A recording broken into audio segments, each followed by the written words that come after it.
अस्सलाम वालेकुम। Hope you will be doing fine.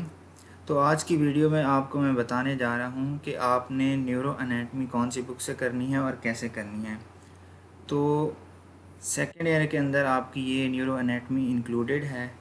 तो सबसे पहले आपको मैं बताता हूँ कि इसका जो हमारा एग्ज़ाम होता है उसके अंदर वेटेज इसकी कितनी है। जो न्यूरो एनाटमी है उसमें से एक एससीक्यू आता है 5 नंबर का और 7 एमसीक्यूज़ आते हैं। तो ऑलमोस्ट 12 नंबर का जो पेपर है वो न्यूरो एनाटमी में से आता है। यानी कि फ़र्स्ट ईयर में जितना वेटेज जनरल एनाटमी का था उतना ही सेकेंड ईयर के अंदर न्यूरो एनाटमी का है। तो आपने ये कौन सी बुक से करनी है और कैसे करनी है। तो सबसे पहले इसके लिए जो बेस्ट बुक है न्यूरो एनाटमी के लिए वो है clinical neuro anatomy by Snell. तो ये एक बुक आती है, ये आपने ले लेनी है, clinical neuro anatomy by Snell, उसका जो लेटेस्ट एडिशन है। तो वहाँ से आपने ये करना है। अब इसमें से कौन कौन से चैप्टर करने हैं वो हम देख लेते हैं। यहाँ से हमारा स्टार्ट हो रहा है। Chapter number 1 introduction and organisation of nervous system, ये नहीं करना होता। ये जो दूसरा है neurobiology of neuron and neuroglia, ये भी नहीं करना। और ये जो चैप्टर नंबर 3 है ये भी नहीं करना। पहले 3 चैप्टर आपने छोड़ देने हैं। चैप्टर नंबर 4 से स्टार्ट करना है, the spinal cord and the ascending and descending tract. Spinal cord जो है ये very very very important topic है, एग्ज़ाम के लिहाज से भी और क्लिनिकली भी ये बहुत इम्पॉर्टेंट टॉपिक है। तो जो न्यूरो एनाटमी जब आपने पढ़ना स्टार्ट करनी है तो किस सीक्वेंस में पढ़ना है, आपने ऊपर से नीचे आना है, यानी ऊपर ब्रेन से स्टार्ट करके जो सेरिब्रम है वहाँ से स्टार्ट करके नीचे आपने ब्रेन स्टेम और स्पाइनल कॉर्ड तक आना है, या नीचे से स्टार्ट करनी है। तो मेरे नज़दीक जो बेस्ट वे है आप न्यूरो एनाटमी को पढ़ने का वो है स्पाइनल कॉर्ड से स्टार्ट करें। आप न्यूरो एनाटमी को स्टार्ट करें स्पाइनल कॉर्ड से, उसका बेसिक स्ट्रक्चर, फिर उसके ट्रैक्ट्स, इस तरह ऊपर चलते जाएं। फिर तो यहाँ से आपने स्टार्ट करना है the spinal cord and ascending and descending tract. इस सारे का सारा चैप्टर इम्पॉर्टेंट है और इसमें कुछ भी नहीं छोड़ना आपने, ये बहुत अच्छे से करना है। उसके बाद है chapter number 5 the brain stem, ये भी आपने करना है। तो इसमें स्पेशली जो उनके सेक्शंस हैं मेडल्ला के, पोन्स के और मिड ब्रेन के, ये आपकी बुक के अंदर सेक्शन बने हुए हैं। मेडल्ला के 4 सेक्शंस होते हैं 4 लेवल पर, पोन्स के 2 लेवल पर सेक्शन बनाते हैं हम, और मिड ब्रेन के भी 2 लेवल्स पर सेक्शन बनाए जाते हैं।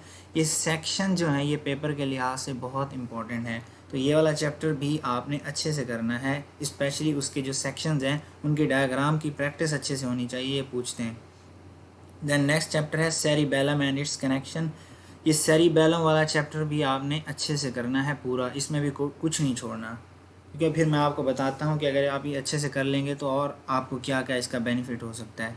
देन है हमारे पास सेरिब्रम।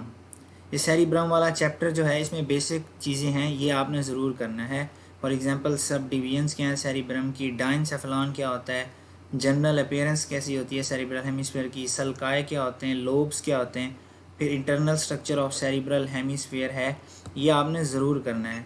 बाकी जो ये वाला चैप्टर है chapter number 8 the structural and functional localization of cerebral cortex, इसमें कुछ ज़्यादा डिटेल नहीं करती हूँ, इसमें मोटी मोटी चीज़ें आपने करनी है। ये कोई इतना ख़ास पेपर के हवाले से इम्पोर्टेंट नहीं है, लेकिन करना है आपने, तो मोटी मोटी चीज़ें इसमें याद करनी होती हैं। देन है reticular formation and limbic system, ये चैप्टर भी आपने इसमें करना है। देन है बेजल न्यूक्लियाई, जिसको बेजल गैंग्लिया कहते हैं, देयर कनेक्शंस, ये भी बहुत इंपॉर्टेंट चैप्टर है, चैप्टर नंबर 10, ये भी आपने अच्छे से करना है।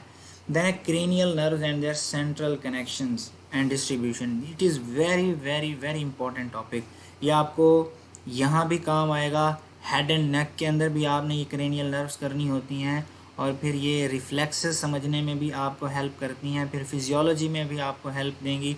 फिर फिजियोलॉजी के जो आपने नर्वस सिस्टम की एग्जामिनेशन होती है प्रैक्टिकली, उसमें भी आपको ये बहुत हेल्पफुल होती हैं। तो ये अच्छे से आपको क्रेनियल नर्व्स का कंसेप्ट होना चाहिए कि इनके न्यूक्लिया किस लेवल पर प्रेजेंट है, कहाँ प्रेजेंट है, इनका कोर्स क्या है, इनके अंदर फाइबर्स कैसे होते हैं, इनके गैंग्लियान कौन कौन से हैं। तो ये आपने अच्छे से करना है क्रेनियल नर्व्स वाला।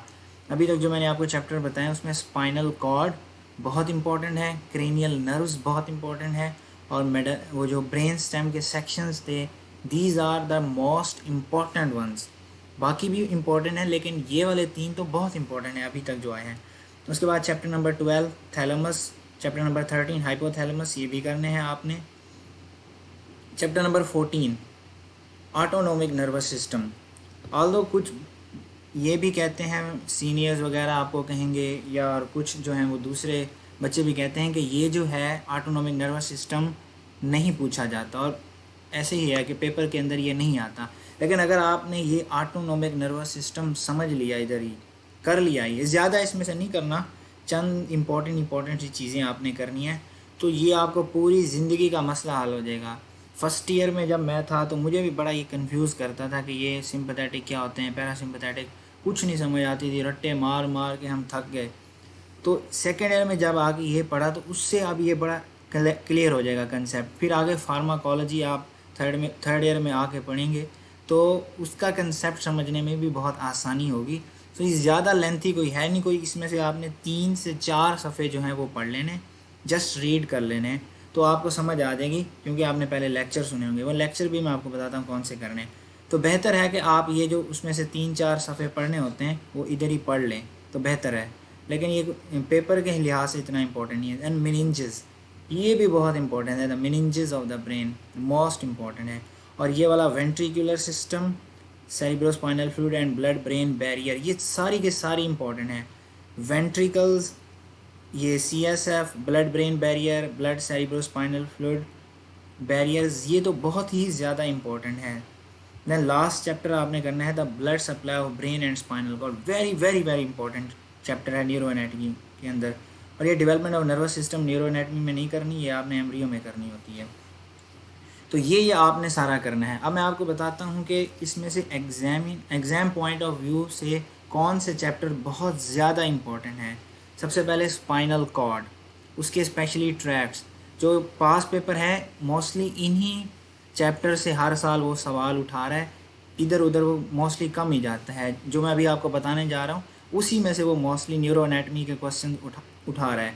सबसे पहला है ब्लड सप्लाई। ब्लड सप्लाई तो शायद ही कोई ऐसा पेपर हो न्यूरो सेकेंड ईयर एनाटमी का जिसमें ब्लड सप्लाई से कोई क्वेश्चन ना आया हो। तो ये तो आपने अच्छे से करने हैं। ब्लड सप्लाई बहुत ही ज़्यादा इम्पोर्टेंट टॉपिक है ये, एग्ज़ाम पॉइंट ऑफ व्यू के हवाले से शायद ही कोई ऐसा ईयर हो जिसके अंदर ब्लड सप्लाई से सवाल ना आया हो, तो ये बहुत इंपॉर्टेंट है। उसके बाद वेंट्रिकल भी, जिस तरह ब्लड सप्लाई इंपॉर्टेंट है इसी तरह ये वेंट्रिकुलर सिस्टम वाला चैप्टर भी बहुत ज़्यादा इंपॉर्टेंट है, ये भी आपने अच्छे से करना है। और मेनिंजेस भी बहुत ज़्यादा इंपॉर्टेंट है।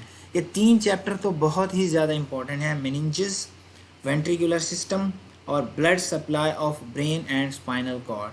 ये जो 3 चैप्टर हैं मोस्टली जो न्यूरो एनाटमी का पेपर है वो या इन्हीं में से उठा रहा है या स्पाइनल कॉर्ड और ब्रेन स्टेम के जो सेक्शंस हैं उन्हीं में से उठाता है। मोस्टली पेपर यहीं से आता है, और अगर वो आ जाए तो बहुत रेयर है। अगर आप पास पेपर भी इसके उठा के देख लें, या वो ब्लड सप्लाई वाले में से होगा, या फिर वो वेंट्रिकल में से सवाल आया होगा, या फिर वो मेनिंजेस में से आया होगा। और मोस्टली वो कम ही उठाता है। या autonomic nervous system, hypothalamus, thalamus, ये जो है ये मोस्टली नहीं आते। SCQs की बात कर रहा हूँ मैं।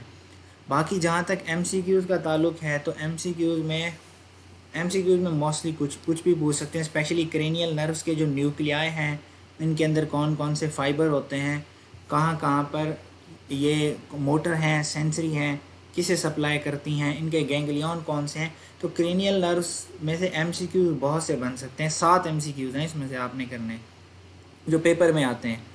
SCQs के हवाले से brain, blood supply, ventricular system और मेनिंजेस, स्पाइनल कॉर्ड, और जो हमारा है वो वाला ब्रेन स्टेम के सेक्शंस, ये तो 5 चैप्टर तो इस पर कोई कंप्रोमाइज़ नहीं है। ये आपने अच्छे से इस पर ग्रिप अपनी बनानी है। मोस्टली SCQs इन्हीं में से आ रहा है, बाकी भी आपने करने हैं। ये तो आपको मैंने बता दिया कि ये करने हैं और इस बुक से करने हैं। अब ये करने कैसे हैं? तो क्रेनियल, ये जो न्यूरो एनाटमी है ये बहुत ही यूँ समझ लें कि जिस तरह फर्स्ट ईयर की जो हिस्टोलॉजी होती है उस टाइप की ये एनाटमी है। न्यूरो एनाटमी बहुत ही माइनर सी, ग्रॉस, जिस तरह हम फर्स्ट ईयर में पढ़ते थे कि ये मसल यहाँ से यहाँ लगा हुआ है, ये आर्टरी यूँ जा रही है, ये उतनी ग्रॉस नहीं बनती बाय द वे। तो ये बहुत ही माइनर टाइप है, मतलब बहुत ही माइक्रो डिटेल्स इसमें पढ़नी होती हैं आपने न्यूरो एनाटमी में। तो अगर आपने डायरेक्ट बुक पढ़ी तो आपको कुछ नहीं पता चलेगा कि इसमें हो क्या रहा है, बहुत ही उलझन होगी। तो सबसे पहले आपने क्या करना है, डॉक्टर नजीब के लेक्चर्स न्यूरो एनाटमी पे अवेलेबल हैं, आपने वो ज़रूर सुनने हैं। मैं आपको बताता हूँ कि किस हिसाब से आपने लेक्चर सुनने हैं। The spinal cord and the ascending tracts, यहाँ से हमने स्टार्ट किया था। तो सबसे पहले आपने डॉक्टर नजीब के स्पाइनल कॉर्ड और ट्रैक्ट्स वाले जितने भी लेक्चर्स हैं वो सुन लेने हैं। इसका फ़ायदा आपको क्या होगा लेक्चर सुनने का, अभी आपको ऐसा लगेगा कि टाइम वेस्ट हो रहा है, सिर्फ 12 नंबर का पेपर है और मोस्टली कॉलेजेस 1 महीने के अंदर, सवा महीने के अंदर ये न्यूरो एनाटमी ख़त्म करवा देते हैं। तो आप ये सोचेंगे कि टाइम भी कम है और वेटेज भी कम है इसकी, तो इतना हम बर्डन क्यों लें, लेक्चर सुनने की क्या ज़रूरत है, तो ये तो हम वैसे भी सेलेक्टिव कर सकते हैं भाई। तो मसला ये है कि फिज़ियोलॉजी के अंदर जब आप आते हैं तो उसका सेकेंड ईयर फिज़ियोलॉजी का एक मेजर पोर्शन जो है वो नर्वस सिस्टम फिज़ियोलॉजी पर मुश्तमिल है और आलमोस्ट 24 मार्क्स का पेपर जो है वो नर्वस सिस्टम में से आता है, उसको स्पेशल सेंसेस को छोड़ के। तो फ़ायदा सर आपको ये होगा कि जब आप न्यूरो एनाटमी के डॉक्टर नजीब के लेक्चर्स सुनेंगे तो मोस्टली जो फिज़ियोलॉजी का भी पोर्शन है वो भी उन लेक्चर्स के अंदर कवर हो जाएगा। न्यूरो एनाटमी और न्यूरो फिज़ियोलॉजी काफ़ी रिलेटेड हैं, सो लिहाजा आपने लेक्चर सुन लेने, ये आपको न्यूरो एनाटमी में भी फ़ायदा देंगे और न्यूरो फिज़ियोलॉजी में भी फ़ायदा देंगे। तो आपने ट्रैक्ट्स के लेक्चर सुन लेने हैं, ब्रेन स्टेम पे अवेलेबल हैं लेक्चर, वो सुन लेने हैं। सेरिबेलम बहुत अच्छा पढ़ाया हुआ नजीब ने, वो ज़रूर सुन लेना है। सेरिब्रम पे कुछ इतने ख़ास नहीं है, लेकिन ये जब आप बाकी लेक्चर सुन लेंगे तो आपकी एक ओरिएंटेशन डेवलप हो जाएगी, फिर आपको बुक से ही भी ये समझ आने लग जाएगी। इस पे भी नहीं है, रेटिकुलर फॉर्मेशन और लिम्बिक सिस्टम पर भी नहीं है। बेजल न्यूक्लिया पर अब उसकी फिजियोलॉजी थोड़ी सी उस लेक्चर अवेलेबल हैं बेजल न्यूक्लिया पर, लेकिन उसमें थोड़ी फिजियोलॉजी ज़्यादा डिस्कस होता है, स्ट्रक्चरल डिटेल उसमें कम है, लेकिन आपने सुन लेने वो बेहतर रहेगा। थैलेमस पर अवेलेबल हैं, हाइपोथैलेमस पर अवेलेबल हैं। ऑटोनोमिक नर्वस सिस्टम बहुत अच्छा पढ़ाया हुआ है, अगर आपने वो सुन लिया फिर जैसे एक रीड मारनी पड़ेगी और लाइफ टाइम के लिए आपका ऑटोनोमिक नर्वस सिस्टम से रिलेटेड कंसेप्ट क्लियर हो जाएगा। मेनिंजेस पे अवेलेबल हैं, वेंट्रिकुलर सिस्टम पर नहीं है। सेरिब्रोस्पाइनल फ्लूइड पर अवेलेबल हैं, ब्लड ब्रेन बैरियर पर अवेलेबल हैं, ब्लड सेरिब्रोस्पाइनल फ्लूइड बैरियर पर अवेलेबल हैं, ये ज़रूर सुनने हैं।